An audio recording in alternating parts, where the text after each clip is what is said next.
Buenas tardes, amigos del Observatorio para la Calidad Republicana y la Universidad del Museo Social Argentino, en otra grata jornada que nos internaremos en la historia reciente de la República Argentina, con el profesor Jorge Ferronato, que ha sido secretario general del CBC del 85 al 2006 y hasta agosto del 2002, fue director del CBC de la UBA, fue legislador también y secretario legislativo de la ciudad y subsecretario general de gobierno durante el mandato de Enrique Olivera.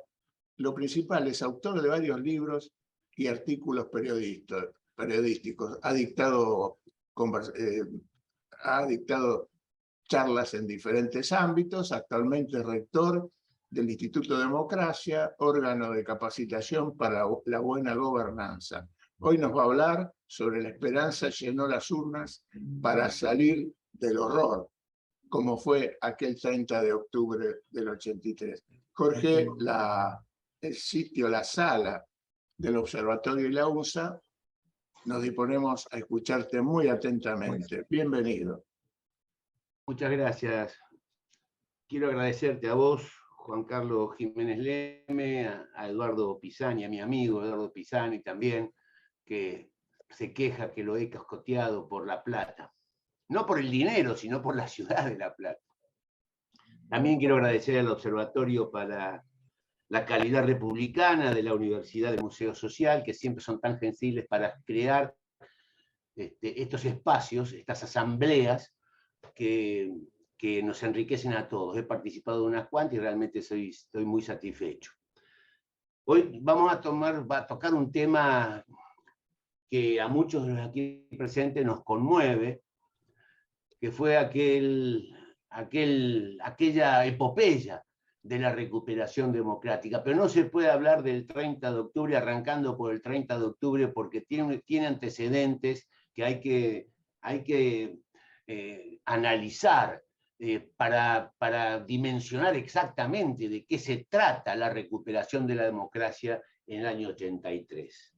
Y para eso tenemos que remontarnos un poco para atrás, lo vamos a hacer muy rápidamente, remontarnos un poco para atrás y tenemos que hablar necesariamente del primer golpe de Estado que hay en la República Argentina, que va a irrumpir y terminar con un proceso virtuoso que duró 60 años y que sacó a Argentina del atraso, del analfabetismo y de la violencia y de la guerra civil, y la transportó como granero del mundo con una generación del 80 notable, y que Argentina logró incorporarse a los mercados mundiales y ser un país, desde el punto de vista económico, muy próspero.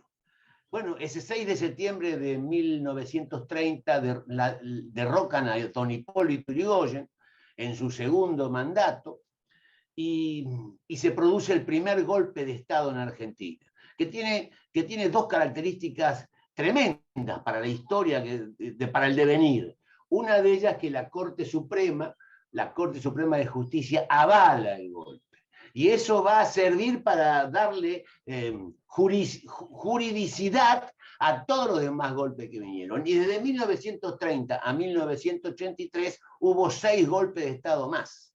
En 1943, en 1955, en 1962, en 1966, en 1976, y esa fue la gran obra que Alfonsín va a construir, que logra frenar esa decadencia y esa recurrencia a los golpes de Estado y a la violencia, y va a entrar en una nueva etapa de Argentina, la historia moderna argentina, donde tenemos el placer de vivir en libertad desde el año 83 hasta la actualidad, con muchísimos problemas, con problemas económicos, con problemas de distintas, culturales, sociales, de distinta índole, pero en libertad.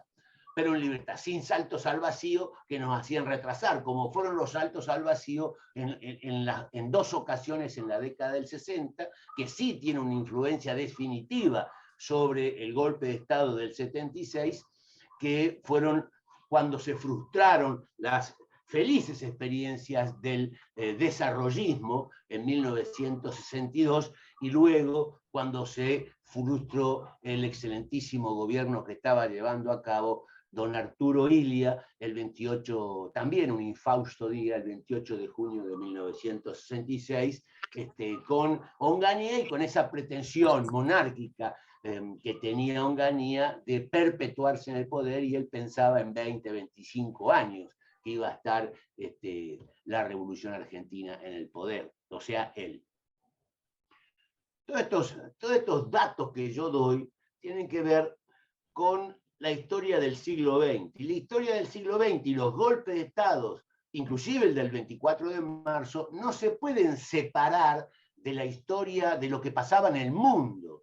Y lo que pasó en el mundo en el siglo XX va a ser recordado alguna vez por los historiadores dentro de 500 años, y lo que se va a recordar del siglo XX seguramente no es la aviónica, no es la penicilina, sino lo que se va a recordar es el Holocausto, y se va a recordar las 2 bombas atómicas que se produjeron en la primera mitad del siglo XX.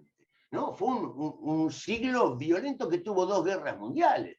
Y en una murieron 30 millones de personas, en la otra murieron 50 millones de personas. Hay quien dice por ahí que matar a una persona es un asesinato, y matar 1 millón o 2 millones de personas es una estadística. Yo no me conformo con esa explicación. Creo que el siglo XX, en el siglo que nacimos, no todos los que estamos acá, porque veo que hay algunos jóvenes, pero que nacimos casi todos los que estamos acá, fue un siglo violento, un siglo tremendo. La segunda parte del siglo, luego de la Segunda Guerra Mundial, se reparte el mundo en 2.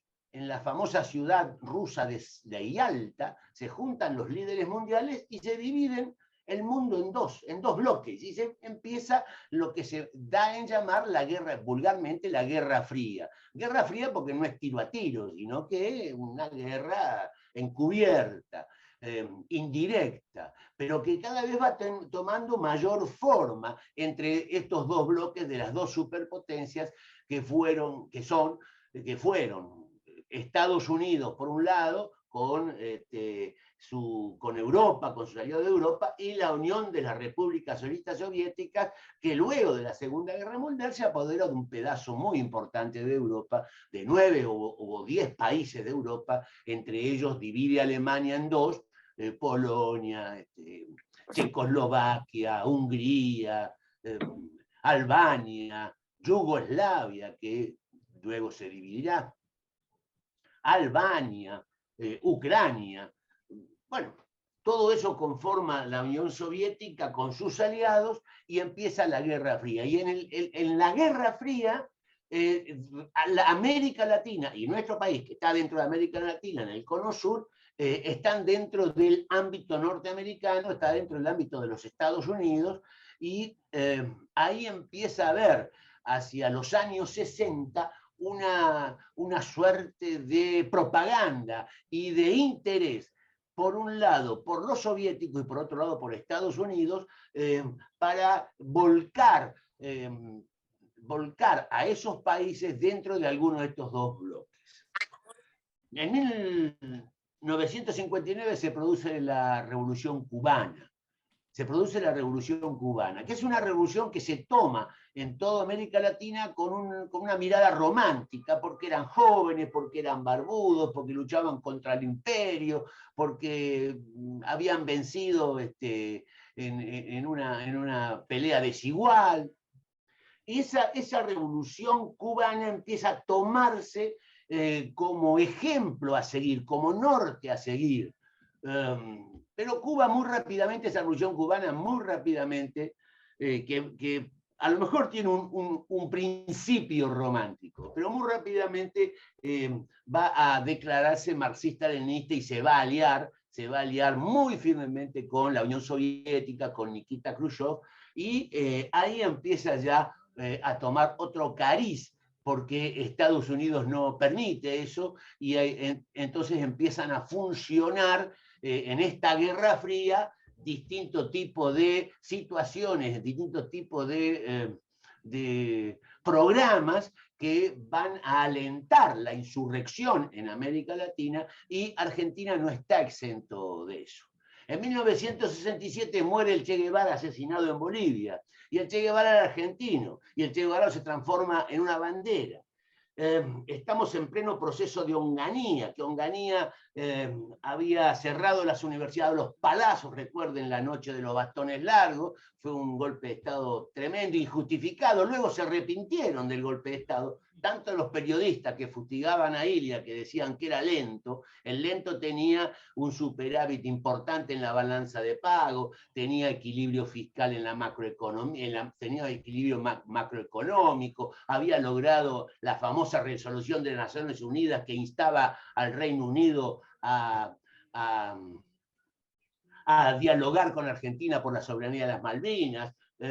Y había hecho logros muy importantes, sin embargo, lo echaron por lento. Luego vinieron los vivos, ¿no? Los que eran rápidos, y así no fue. Yo dije, dos momentos muy importantes, republicanos, estamos en un ámbito, en un aula que hace de la República todo un concepto, y dos proyectos republicanos, tanto el desarrollismo como el del gobierno de autoridad, fueron frustrados por cuestiones relacionadas a esta Guerra Fría, relacionadas a los militares, relacionadas a las Fuerzas Armadas, que estaban claramente vinculados a la égida de Estados Unidos. Pero la juventud empieza a ser rebelde en la década del 60. La década del 60 es una época de vanguardias. Acá en Argentina estaba en pleno apogeo el Instituto Di Tella, y tanto desde el punto de vista artístico como intelectual se empiezan a elaborar ideas interesantes, proyectos interesantes, en el medio de la oscuridad de la dictadura y con lo peligroso que era hacer político, pensar en vanguardias dentro de la dictadura. Pero que había algunas vanguardias en el aspecto cultural, como digo, en el Instituto Di Tella, inclusive en algunos otros ámbitos de carácter filosófico, de debate, de estudio, se hacían grupos de estudio, y de ahí surgió gente muy interesante. Bien, seguimos con este clima que se va armando de rebeldía hasta que llegamos al Cordobazo. El Cordobazo, quiero decirles que en el Cordobazo el primer muerto que hay en la represión que hace Onganía en Córdoba va a ser Máximo Mena, que era un estudiante universitario, obrero, afiliado radical, el primer muerto. Bueno, en el Cordobazo se produce un fenómeno político similar al de la Revolución del 90. ¿Por qué digo esto? No tiene nada que ver una cosa con otra. Digo esto porque, si bien la Revolución del 90 fracasó, el Cordobazo también fracasó. Sin embargo, el gobierno estaba muerto y Onganía cayó después del Cordobazo. Ya no era creíble. Ese señor con labios leporinos, que se tiraba una alfombra roja para entrar en una carroza o en un carruaje a la rural y que pensaba quedarse 25 años en el poder, es depuesto por un ignoto general Levingston, pero no voy a hablar de historia, quiero hacer algunos conceptos. Pero el Cordobazo va a influir, la muerte de Guevara va a influir en el ánimo de la juventud argentina. En la juventud argentina, en esos años, hay nítidamente dos posiciones. No hay una, 15, 40, hay dos posiciones. Había 40 posiciones, ¿no? El trotskismo estaba dividido en 7 partes, pero dos posiciones. Los que creíamos que la salida tenía que ser en paz, con los elementos institucionales exigiendo libertad y militando cada vez más para reorganizar el país desde un punto de vista democrático, y los que creían que la posibilidad de terminar con la dictadura era mediante la violencia política, era mediante la guerrilla. Y ahí empiezan a surgir en 1970 los grupos guerrilleros que van a surgir y van a invadir la política de 1970 hasta cuando un grupo montonero se le ocurre raptar al general expresidente Aramburu y luego de tenerlo en un calabozo en la cárcel del pueblo, en forma sumaria, en un sainete de juicio popular que hacen ellos entre 4 o 5, deciden matarlo, ultimar y lo ultiman. Y lo más tremendo, además, es que lo cuentan en una revista de ellos y lo cuentan con lujo de detalles. Pero ese es el principio, tal vez, de la violencia que se engendra en los 60, pero que va a repercutir en los 70. Pero también surge el ERP.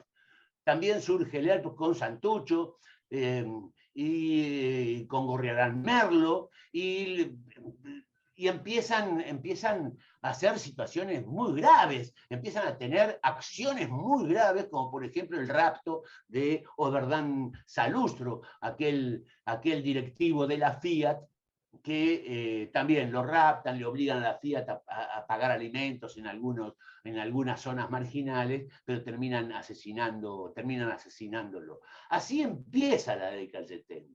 Pero a medida que va pasando el tiempo, estos grupos insurgentes van a tener estrategias de terror, estrategias donde no trepidan en poner bombas en casas de familia, en raptar gente, en torturar gente, en asesinar gente, como sucedió, bueno, con todo lo que ustedes conocen, con los copamientos, buscando armas en los copamientos de los distintos regimientos del ejército argentino, en Azul, por ejemplo, recuerdo, o el último copamiento antes del golpe de Estado, que fue en las Navidades del año 1975, en el cuartel Viejo Bueno. La violencia empieza a diseminarse, pero en el medio está que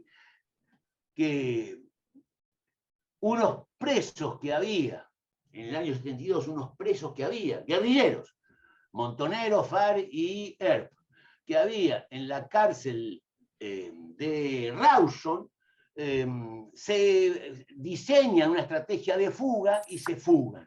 Pero no se fugan un montón, se fugan como 22, pero solamente 5 o 6 llegan al aeropuerto de Trelew, que habían raptado un avión de Austral, se suben al avión de Austral y se van a Chile. Los otros llegan tarde y son capturados de vuelta. En ese pacto ellos piden un abogado y piden un fiscal y piden las cámaras de televisión, les conceden eso, el abogado que va a ir a defender para que no los maten, a mediar para que no los maten, es nada más y nada menos que Mario Abel Amaya, que luego va a ser muerto en la misma, va a ser torturado en la misma cárcel que me estoy refiriendo y muerto en Devoto en plena dictadura de Videla.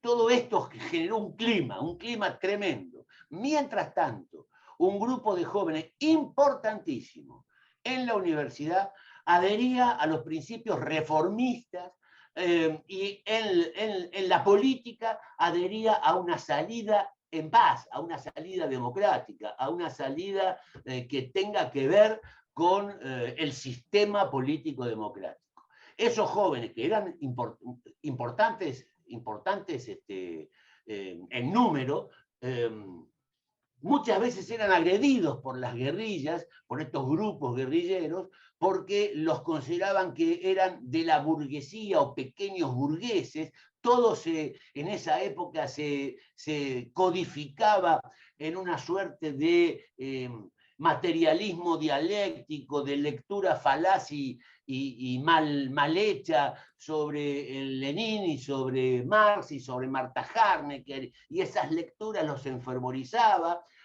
y ellos eran la guerrilla, ellos eran la violencia, ellos eran la verdad, porque imponían su verdad con las armas, y imponían su verdad y no existía ningún otro argumento. Y a eso se le enfrentó otra verdad absoluta.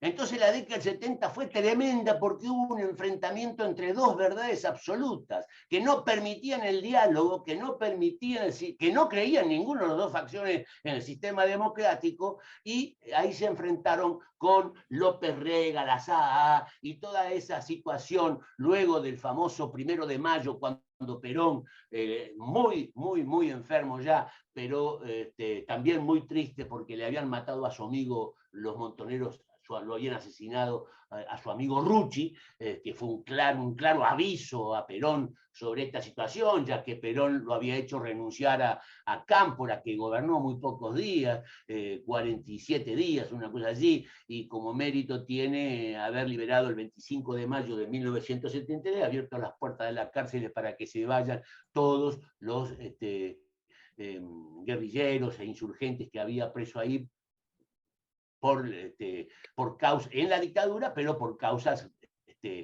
muy graves. Pero también salieron los presos comunes. Violencia. Es cuando irrumpe la violencia política, en forma dramática, dantesca, en forma terrible. Y los cuadros políticos que empiezan ahí a pensar cómo hacer una salida democrática, cuentan entre los mejores, entre los más destacados, a don Raúl Alfonsín. Pero todavía no estamos hablando de don Raúl Alfonsín, el candidato a presidente de los años 83. Estamos hablando del año 73, 75, años tremendos. El Rodrigazo, la tremenda devaluación que hace el peronismo, la violencia con que se enfrenta la derecha peronista con la izquierda peronista, donde se mataban sin tapujo, y donde eso generaba. Se produce el golpe de Estado de 1976, el 24 de marzo de 1976, y a eso ya ahora estamos hablando de otro tipo de golpe de Estado. Porque el gravísimo concepto que vulnera el proceso de organización nacional, que vulneró todos, pero el más grave es que el Estado no puede hacer lo mismo que reprocha. De ninguna manera el Estado puede hacer lo mismo que reprocha. Y el Estado, una vez que se produjo el golpe de Estado, se transformó en un monstruo clandestino que actuaba en forma perversa, y ahí empezó una lucha entre la guerrilla, que tenía dos facetas. Los montoneros eran más urbanos y de Gran Buenos Aires y de Gran Rosario y de la Gran Córdoba, y él era más rural, que estaba en los montes tucumanos, y habían declarado la independencia y la autonomía de un territorio en Tucumán. Se produce el golpe de Estado y ahí empieza el horror ya definitivamente. La muerte, la persecución, los asesinatos, la vejación, el rapto en forma ilegal y en forma clandestina, y empiezan a haber una sensación de terror y una sensación de angustia en la población muy grande, aunque los medios de comunicación manejados con mano dura desde el gobierno y con censura absoluta, disimulan esta situación. Pero era muy notable lo que estaba pasando, era muy notable. Y dejar una secuencia de muertes, y la más grave secuencia que dejó este golpe de Estado no fue más que los desaparecidos. Un nuevo concepto, no había este concepto de la política, los desaparecidos. Y como decía Videla en forma absolutamente cínica a un periodista, no están, son desaparecidos, no están. Una monstruosidad. Ellos también creyeron que estaban en una cruzada santa, estaban en una cosa, una especie de locura, pero estaban inscritos en el programa que yo le decía de la Guerra Fría, en el programa de la seguridad nacional, liderados por Estados Unidos, con contactos con el Departamento de Estado y, por supuesto, con contactos con la CIA. Porque no es que había golpe de Estado en Argentina, había golpe de Estado en Argentina, había golpe de Estado en Chile, en Bolivia, en Uruguay, en Brasil, en Paraguay. En Paraguay había hacía 40 años golpe de Estado con Stroessner. Y en ese clima de muerte, de desolación, de violaciones sistemáticas a los más elementales derechos humanos, de ausencia de libertades, en esa jactancia que tenían, empiezan a tener problemas severos internos entre las Fuerzas Armadas, porque el país lo habían dividido en tres, estaba en tres dividido, y cada fuerza tenía un pedazo del poder, pero quien gobernaba una institución dentro del poder de la Fuerza Aérea no le preguntaba al presidente, no coordinaba con el presidente, el general presidente, sino coordinaba con el jefe de su fuerza. Y así se empezaron a haber desavenencias, celos, envidias, broncas y intereses que empiezan a resquebrajarse. Pero ese resquebrajamiento produce reemplazo de Videla por Viola, el reemplazo de Viola por Galtieri. Galtieri, un general rubio, de ojos azules, grandote, que había estudiado algunas cosas en Estados Unidos, creyó que era amigo de Estados Unidos, que Estados Unidos lo iba a amparar, comete un error estratégico y político enorme, y es desafiar nada más y nada menos que al Reino Unido, desafiarlo e invadir las Islas Malvinas. Pero con una improvisación estratégica, con una improvisación política, con una improvisación logística lamentable, pero fogoneados de ATC por Gómez Fuente y Casanseu y por los medios relacionadas a la dictadura, crean un clima, invaden las islas y empieza la guerra de las Malvinas. Empieza la guerra de Malvinas, que tiene el saldo tristísimo que ustedes conocen de 647 muertos argentinos, patriotas realmente, héroes de Malvinas, patriotas, y 300 y algo de ingleses. Pero también pierde vigencia lo que había logrado don Arturo Illia, el gobierno de don Arturo Illia, que era la famosa resolución de las Naciones Unidas que instaba al Reino Unido a iniciar diálogos con Argentina por la soberanía de las islas. Eso marchó para atrás, volvió para atrás. Y la gente se desesperó, así como la gente respondió solidariamente a las consignas de donar algo para ayudar a los jóvenes que estaban combatiendo en Malvinas, y se produjeron esas jornadas por ATC, que estaban Pinky y Fontana recibiendo donaciones. Nunca se supo nada de todo eso, de esas donaciones, cantidad de oro, de dinero, de cuadros, de joyas, de propiedades que fueron donadas con la buena fe de esa solidaridad, de esa fraternidad que tiene el pueblo llano argentino desde siempre.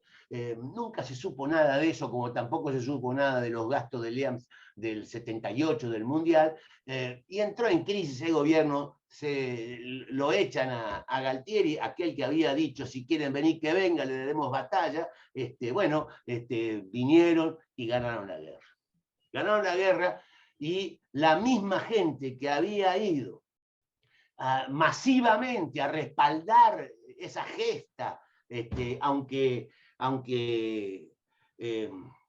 muchos de nosotros estábamos en contra, porque sabíamos lo que iba a pasar, porque intuíamos lo que iba a pasar, pero fundamentalmente Alfonsín fue el que estuvo más en contra, el que se opuso a esa guerra y el que con más claridad vio que era un retroceso, iba a ser un retroceso y iban a haber muertos porque él decía que lo único que pretendían con eso Galtieri era perpetuarse en el poder. Y tenía razón. El horror, el espanto, desaparecidos, torturados, bebés vendidos, gente que tiraban del avión viva, jóvenes aparecidos en las costas uruguayas atados con alambre en la espalda, las manos en la espalda, atados con alambre, que luego se descubrían que eran estudiantes, jóvenes que aparecían muertos, asesinados y fusilados en los parques de Ezeiza, jóvenes que aparecían en Pilar, en el Delta, en un camión frigorífico, 35 jóvenes colgados como si fueran medias reses, bombas en todos lados, de un lado y del otro, de un lado y del otro. Fue una época de terror. Si en algún momento dicen desde algún ámbito político que esa fue una época gloriosa, les mienten descaradamente. La década del 70 fue una década de terror, una década dramática, donde toda la guerra, donde toda la pelea, donde todo era violencia. Muere Perón y se desquicia todo el gobierno.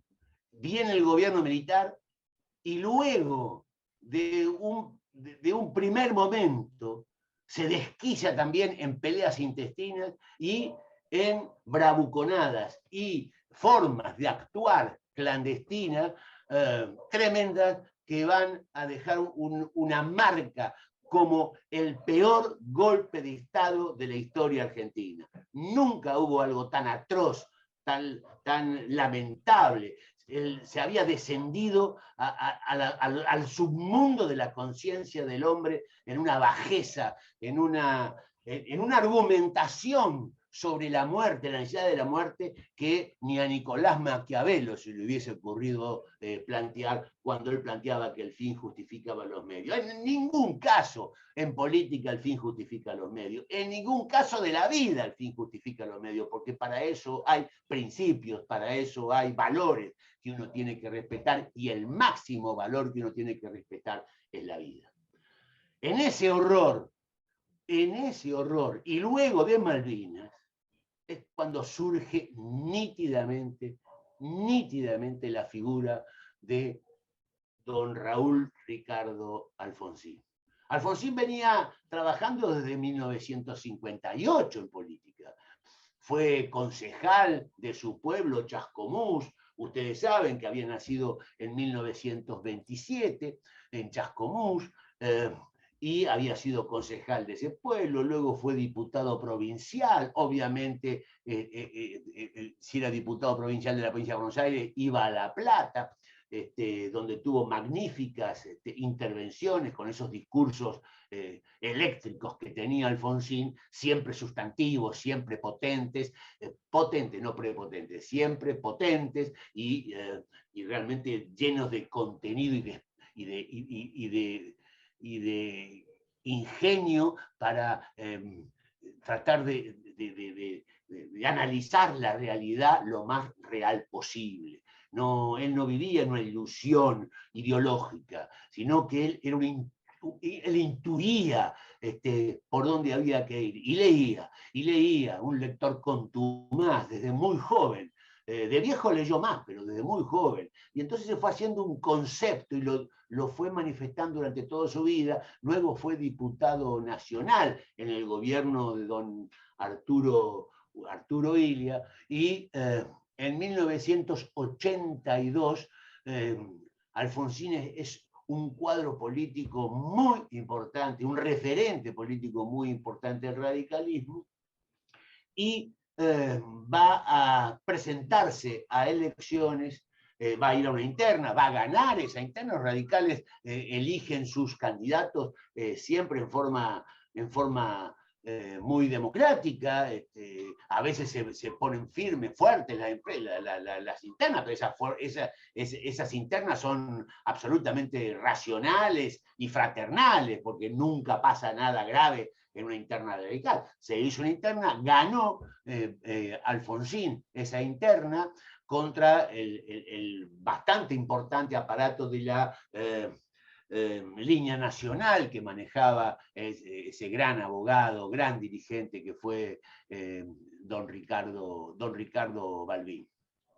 Gana esas internas y se presenta a la sociedad con esa transparencia campechana que tiene, pero con esa inteligencia forjada en sus principios y en sus lecturas. Y va a plantear que, según los antecedentes que hay de terror, de horror, de violencia, de muerte, según de cómo terminó el peronismo en la década del 70, según lo que había pasado en el 70, él determinó, creyó, pensó que la mejor forma de salir de eso era proponiendo el respeto a la Constitución Nacional, a la ley, dentro de la ley, en un sistema democrático con la consigna somos la vida, somos la paz. Y esa fue la consigna de la juventud que lo siguió ahí. Está en este Zoom, está Carlos Sebey, está Pedro Calvo, que pueden, está Adolfo Fiorani, que pueden tranquilamente decir si no fue esa el espíritu de esa juventud, el espíritu de ese partido que se unió, ni bien terminó la interna, que se unió, se fusionó en un sólido mensaje y logra triunfar por primera vez, derrotar al peronismo por el 52.7% por 13 puntos. Un triunfo rotundo. Pero la consigna del peronismo seguía siendo la muerte. Porque la juventud gritaba y pintaba: somos la rabia. Somos la vida contra somos la rabia. Y se trasladaban a principios de los 70. Y ahí surge todo un movimiento sobre los derechos humanos que va a ser Alfonsín uno de los fundadores en 1975 y 76, cuando él, conjuntamente con Monseñor de Narváez, conjuntamente con Pérez Esquivel, conjuntamente con ese ser delicioso, esa mujer, esa dama deliciosa que era la doctora Moró de Justo, Alicia Moró de Justo, forman el APDH. Y a partir de que se forma el APDH, Alfonsín va a firmar cientos de habeas corpus, para todos aquellos que eran detenidos y no se sabía su paradero, sin pedirle filiación política. Arriesgaba su vida con eso, arriesgaba su vida. Y él puso su estudio a trabajar y él mismo en ese sentido. No así otros, que luego van a tener un protagonismo tardío sobre los derechos humanos. Había que jugarse en ese momento. Y vaya si Alfonsín se jugó. Alfonsín gana las elecciones. Gana las elecciones con un ramillete de amigos, Raúl Borrás, Roque Carranza, no quiero nombrarte, Roulet, Dante Caputo, que ingresa un poquito más tarde.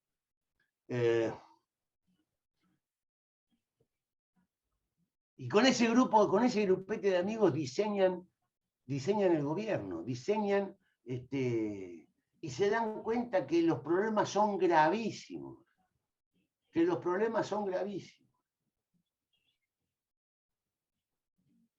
El 30 de octubre de 1983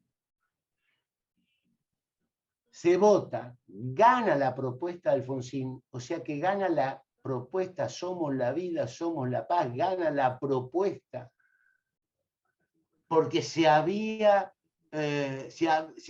recitado en 4 o 5 momentos diferentes el preámbulo de la nación argentina, ese maravilloso texto del preámbulo de la nación argentina, y eso conmovía a la gente, como conmovió a la gente cuando Alfonsín salió a recitarlo por primera vez en público, así generalizado, una vez el triunfo, desde los balcones históricos del histórico Cabildo de Buenos Aires. una señal que no era el mismo balcón del general Galtieri incitando a la guerra. Este era el balcón de la esperanza, era el balcón de Mayo, era el balcón de Mariano Moreno, era el balcón de los que luchaban por la libertad, y vaya si Alfonsín luchó por la libertad. Ahí no había relato, había hechos, había construcción política sobre la base de arriesgarse, sobre la base de entender que ese era el momento y ese era el hombre, y ahí el pueblo empezó a vivir una esperanza, una primavera, una oxigenación. La música que las canciones de Víctor Heredia, de Mercedes Sosa, de María Elena Walsh, otra dama deliciosa que estuvo en los primeros años del gobierno acompañando a Alfonsín. María Elena Walsh, la música, los recitales al aire libre, todo era esperanza, todo era libertad, la gente disfrutaba de esos recitales. Y empieza el gobierno de Alfonsín con un decreto, dos decretos. Uno, eliminando la autoamnistía que había pregonado en la campaña el doctor Iterluder, que la iba a respetar, mientras que Alfonsín lo primero que hizo fue eliminarla. Y el segundo decreto es crear la CONADEP. Y la CONADEP la creó con gente prestigiosísima, insospechada. Magdalena Ruiz Guiñazú, que hace pocos meses tuvimos la tristeza de que haya muerto. Magdalena Ruiz Guiñazú, el genial Ernesto Sábato. El genial Ernesto Sábato. Y ahí empiezan a trabajar en el Centro Cultural San Martín durante 11 meses, con Gabriela Fernández Meijide, una gran dirigente, una gran referente de la política republicana y de la política democrática de la Argentina. Y empiezan a trabajar y empiezan a recibir las denuncias.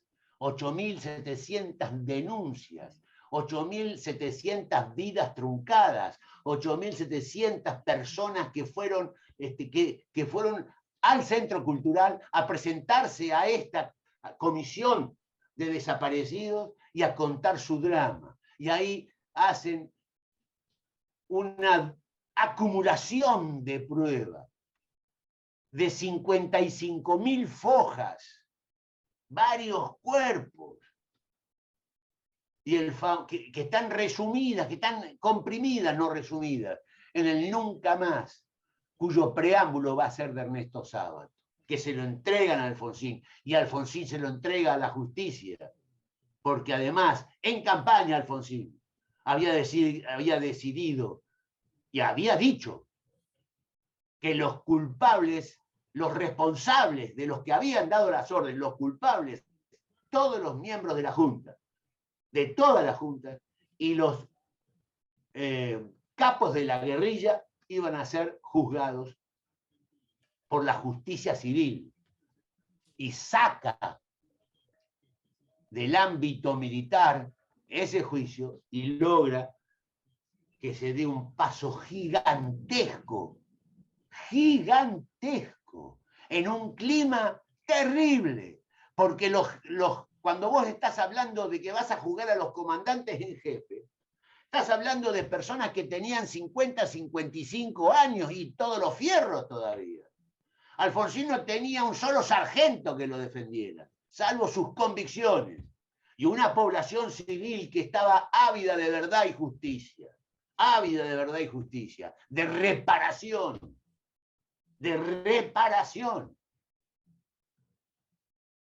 Y empezó el gobierno de Alfonsín el 10 de diciembre de 1983, con un pueblo esperanzado, pero con exigencias tremendas, como por ejemplo la aparición con vida de gente que ya estaba muerta. Y tuvo la ingrata tarea en los primeros meses de gobierno de revolver todos los cementerios del Gran Buenos Aires, del Gran Rosario, de Tucumán, de Córdoba, tratando de encontrar a los desaparecidos, y se encontraron fosas comunes. Y ahí se creó el Instituto de Antropología Forense, y luego se creó el banco genético de datos. La lucha de Alfonsín tiene peldaños importantísimos relacionados a los derechos humanos. Relacionados a los derechos humanos. Alfonsín fue un valiente, un patriota, un hombre honesto, un criollo gallego, cabeza dura y tenaz, que creía en la República, sentía en sus venas la República, creía en la división de poderes, creía en la libertad de prensa, en la libertad individual y la libertad del conjunto. Y también creía en la equidad, y así lo manifestaba. No puede ser que luchemos, decía él, solamente por la libertad. Tenemos que luchar por la libertad con justicia social. Y no puede ser que los que piensan en justicia social no piensen en la libertad. Gran contribución de Alfonsín. La República. Ustedes son un instituto que les es muy caro el concepto de república. La república requiere de valores y conceptos, decía Alfonsín, que tienen que ver con la frugalidad. Miren qué término extraordinario. Yo por primera vez se lo escuché a él. Que tienen que ver con la frugalidad de los actos. Luego tuvimos presidentes fanfarrones. No. Frugal. El dirigente político tiene que ser frugal. Tiene que ver con la equidad. Tiene que ver con la ética. Tiene que ver con la honestidad. Tiene que ver con la fraternidad. Tiene que ver con la solidaridad. Tiene que ver fundamentalmente con la libertad. Es todo un concepto el sentimiento republicano. El sentimiento republicano democrático que instauró Alfonsín, con parches por todos lados, golpeado por todos lados, aún continúa. Y esa es la gran contribución. Esa es la gran contribución de aquel 30 de octubre, que aún hoy vivimos en libertad y en democracia. Como decía Churchill, la democracia es el peor de los sistemas políticos, luego de todos los demás que son peores. Para terminar, les quiero leer muy rápidamente, no se inquieten que... La figura de Raúl Alfonsín quizás sea algún día completamente comprendida. Es mi ferviente anhelo que así lo sea. No significa esto que no sea merecedor de todos los honores que se le han dispensado. Sucede que esa valoración está muchas veces influenciada por su rectitud moral y no es debidamente dimensionada. Él marcó una bisagra, no solo en la historia de su país, sino que cambió el mapa político de todo el continente. Debería para esto recordarse en dónde estaba la realidad geopolítica de América del Sur en aquellos años. Argentina era un avispero y de pronto apareció este abogado y se consolidó como una formidable fuerza política en base a su propio mérito, con discursos extraordinarios y una teoría del Estado-Nación que claramente no había tenido, ni los tiene aún, precedentes en la historia del Estado-Nación. Pero lo siguieron sin vacilar. Había algo nuevo ahí, una persona que se alzaba y hablaba de un modo venidero, de una república soñada, combinando conceptos de Platón, citando a Lincoln y enarbolando, perdón.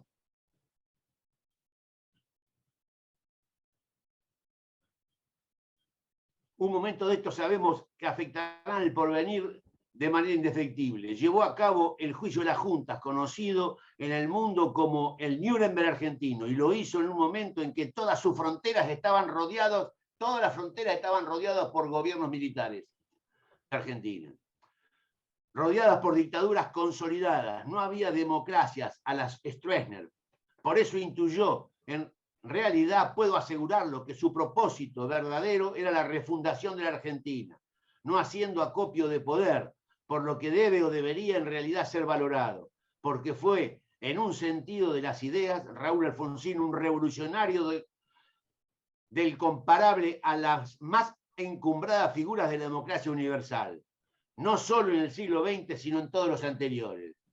Presidente de los Estados Unidos, Jimmy Carter, 1979. Es todo. Bueno, gracias, Jorge. Ha sido brillante y ferviente tu charla de hoy. Como siempre hacemos nuestras preguntas y inquietudes. Carlos Sebey dice: Agustín Tosco no se escapó con la fuga de Monzos. ¿Será porque siempre caracterizó el accionar de los violentos como la patrulla extraviada? Y luego, complementariamente, Mariana Fordan dice: hasta el día de hoy, el Instituto de Antropología sigue trabajando en el Pozo de Vargas, en Tucumán.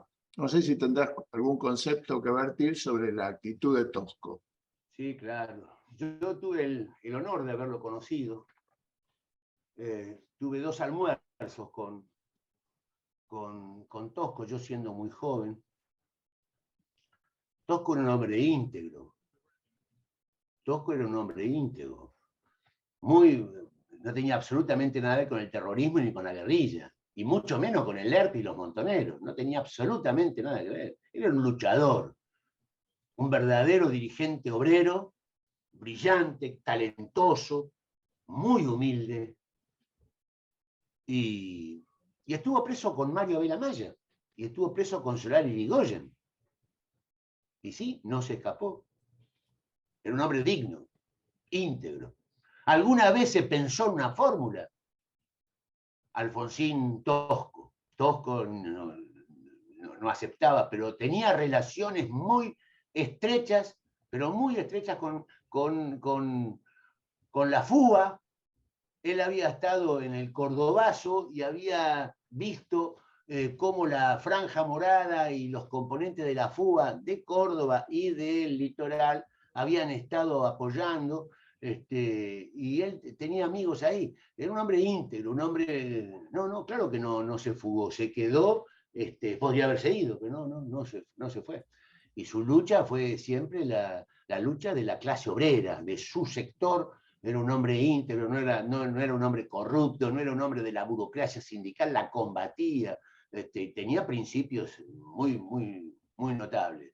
Y lo que dice la querida amiga tucumana es que sí, que los antropólogos forenses siguen trabajando en Tucumán y siguen trabajando no solamente en Argentina, sino son convocados de distintas partes del mundo porque son una institución científica muy acreditada, con muchísima experiencia, en esta cuestión de lograr identificar huesos con una persona real, con un nombre y un apellido. Lo han hecho en forma exitosa en muchísimos casos. Y una pregunta: ¿qué hombres dentro del partido, fuera de él, nutrieron a Alfonsín en los años 70 para culminar en esas ideas que llevó a cabo del 83 en adelante? Bueno, acá está Héctor Greenspoon, uno de los más influyentes y amigos de Alfonsín era Greenspoon, que fue ministro de Economía en el primer periodo del gobierno de Alfonsín.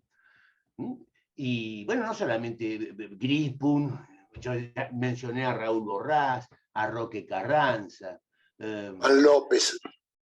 Germán López, sí, Germán López. Después estaban los pibes, los más jóvenes, ¿no? Después apareció el Cotino Cilia, que era un apoyo muy importante de Alfonsín. El ahora kirchnerista no lo nombro porque estoy enojado con él, que eran tipos importantes. Si me permite, Ferronato. Por supuesto. Después del golpe del 66, Alfonsín presidía el comité de provincia en ese momento. Y con un grupo de jóvenes se instaló en la capital, en la calle San José 189, año 66. Como usted dice, en ese grupo estaba principalmente la gente del conurbano por una proximidad de Avellaneda, Lanús, Loma de Zamora, y entre los jóvenes que participábamos de San José 189, como usted dice, el Coti, Moró, estaba yo, no sé si se ve, y en esa época participaba. Sí, ¿no? estaba. Por eso, Sí. ¿te acordás de San José 189, verdad? Claro, ¿cómo no me acuerdo? Ahí Planta fue baja donde, era provincia y primer piso era capital. después, ¿sí? Después.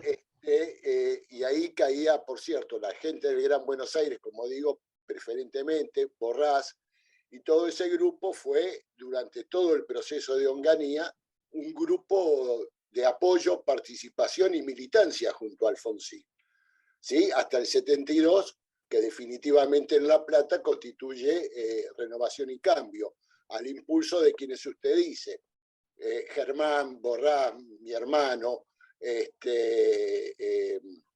Roque Carranza, todo ese grupo que lo había rodeado y que venía ya como grupo desde el gobierno de Ilia, que habían constituido el gabinete económico junto a Blanco, que fue el ministro de Economía. Pero le voy a mostrar algo, Ferronato, que usted mencionó cuando empezábamos y que le va a llamar la atención. Espero que se vea. ¿Se ve? Sí. Es la revista, como usted decía, Causa Peronista, donde Arrostita y Fermerich cuentan el secuestro de Aramuru. Digo, yo soy un juntador de papeles y le voy a mostrar otro que le va a gustar. ¿Se ve? Sí, claro, tremendo. La publicación que hacía la AAA. Digo, como usted dice, son momentos. Sí, usted sabe que Montoneros tiene su origen en el 66 en lo que se denominaba el Grupo Tacuara. Sí, claro. Que era un grupo promocionado por Onganía, confesionista, que se reunían en San Miguel a hacer todos los retiros espirituales. En Colegio realidad, Máximo. Exactamente. Ahí es donde arranca el grupo Tacuara, que después se cambia de nombre y pasan a ser Montoneros, ¿no? Y que son los que, como bien dice usted, los que generan esta década maldita de la Argentina, en definitiva, con la contraprestación de servicio de las Fuerzas Armadas, ¿no? Y le hago otra aclaración. En el 83 no hubo interna para la elección de candidato a presidente. De la Rúa se retiró de la compulsa. Sí, se retiró. Sí. Porque ocurrió que hubo dos elecciones ese año. Una a mediados de julio, por la elección de autoridades al Comité Nacional, y la otra que estaba prevista para agosto, que era la competencia por las candidaturas presidenciales. En la de julio, el balvinismo, Línea Nacional, no llegó a sacar el 25% y no pudo integrar el Comité Nacional. En ese momento es que De la Rúa se retira. Y el retiro de la Rúa se da como consecuencia de una reunión entre Edison Otero y Juan Carlos Pugliese, donde se arregla, por decirlo comillado, que De la Rúa se retiraba para no generar un conflicto dentro del partido. Pero no hubo elección interna. Sí, tiene razón. Sí. Bueno, Héctor Grispo, muchísimas gracias por el apoyo documental que nos has brindado. Sí, agradecido. Hermoso. Eduardo nos dice, en el 79 vamos a la guerra con Chile, preludio de la guerra de Malvinas, y se aparece Zamoré. Eduardo Pisani dice, recordando esa época de la posible fórmula con Tosco, podrás reseñar la interna del 72 como antecedente en el derrotero que lo consagra en el 83. Esa es una pregunta para vos, Jorge. Bueno, la interna del 72, ahí trabajamos mucho para Alfonsín en la provincia de Buenos Aires. Yo era de San Isidro y me tocó ir a Lanús, trabajar para Mastro Lorenzo durante 2 meses me parecía el fin del mundo a Milanus, y ahí teníamos que ir. Fue una interna muy, muy interesante, que ganó obviamente la línea nacional con un amplio margen. Otros amigos de esa época era el que luego va a ser senador, don Adolfo Gas, de Alfonsín. También es importante mencionar que en la interna del 72 la fórmula era Alfonsín Storani, y estaba don Conrado Storani como un puntal, un dirigente importante de esa época.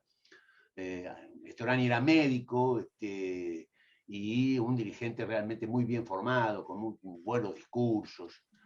Y la interna se hizo en forma normal en el año 72, ganó Balbín, y la fórmula fue Balbín-Gamón, que luego va a competir primero contra... No, va a competir esa fórmula, va a competir con... Cámpora Solano Lima. Con Cámpora Solano Lima. Claro. Y gana Cámpora Solano Lima. Azucena... Pero la interna, ahí por primera vez el Movimiento Nacional y Cambio se presenta como movimiento y logra tener un porcentaje importante de votos lejos del triunfo. Bueno, Azucena dice, Contino, perdimos en el 72 y 74 con Balbín las internas. En Cava, las únicas parroquias que presentaron lista Alfonsín fue la 21 y 27 para la interna. Dice, soy Adolfo Fioranelli. Bueno, te invitaría a hacer tu conclusión final, Jorge Ferronato. Mi conclusión final es que el pueblo votó con esperanza, que lo que se le exigía a Alfonsín era que termine la dictadura, que institucionalice el país, que pacifique el país.